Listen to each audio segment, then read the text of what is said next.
Personne ne peut tenir la vérité près de soi, fût-ce dans le cachot d'une formule.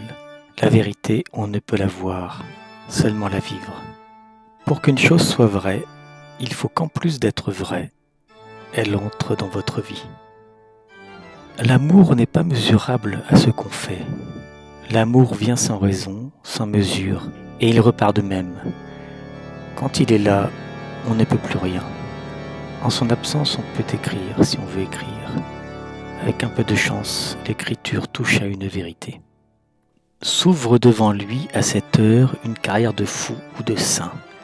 La différence au départ est inexistante. C'est après qu'elle s'agrandit, c'est après qu'elle se voit. Mais au départ, le fou et le saint se ressemblent comme deux frères jumeaux. Au départ, ils disent tous deux la vérité. Au départ, le fou et le saint ont cette même insensée prétention de dire la vérité. C'est après que cela se gâte. Le fou est celui qui, énonçant la vérité, la rabat sur lui, la capte à son profit. Le saint est celui qui, énonçant la vérité, la renvoie aussitôt à son vrai destinataire, comme on rajoute sur une enveloppe l'adresse qui manquait. La vérité chez vous est dans les chiffres, dans les raisons et dans les preuves. La vérité chez vous est dans le monde, devant vous, comme le paysage devant le promeneur, comme l'horizon devant le marin. Chez nous, la vérité n'est rien de semblable. Elle ne brille pas dans les lointains, elle chante dans le proche. Elle n'est pas au bout du chemin, elle est le chemin même. Elle n'est pas en face, mais au milieu de nous. Nous sommes dans la vérité comme les enfants dans l'eau profonde. Qui marche en effaçant ses pas?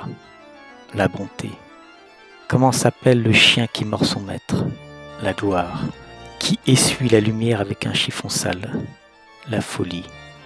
Qui entre sans qu'on l'invite et sort sans qu'on la chasse? La vie. Ainsi, allons-nous dans la vérité comme un enfant va dans ses jeux, perdant, gagnant, gagnant, perdant, et toujours prêt à dire et toujours prêt à jouer. Car si chez vous, la vérité est un vieillard, chez nous, c'est un enfant. La vérité tient à la pureté de la voix. La vérité est l'enfant de ce qui sonne clair et pur. Le succès est une épreuve que l'on réserve à ceux que l'indifférence n'a pas su tuer. Mais ne demandez pas à cet écrivain de rester le même. Ne demandez jamais rien de tel à ceux que vous aimez. Demandez-lui seulement de ne jamais rien céder sur la vérité, sur son goût enfantin de la vérité. La brume qui les enveloppe parfois se déchire et ils touchent à une vérité si dure qu'ils pourraient la tenir dans leurs mains. La vérité vient de si loin pour nous atteindre que, lorsqu'elle arrive près de nous, elle est épuisée et n'a presque plus rien à nous dire. Ce presque rien est un trésor.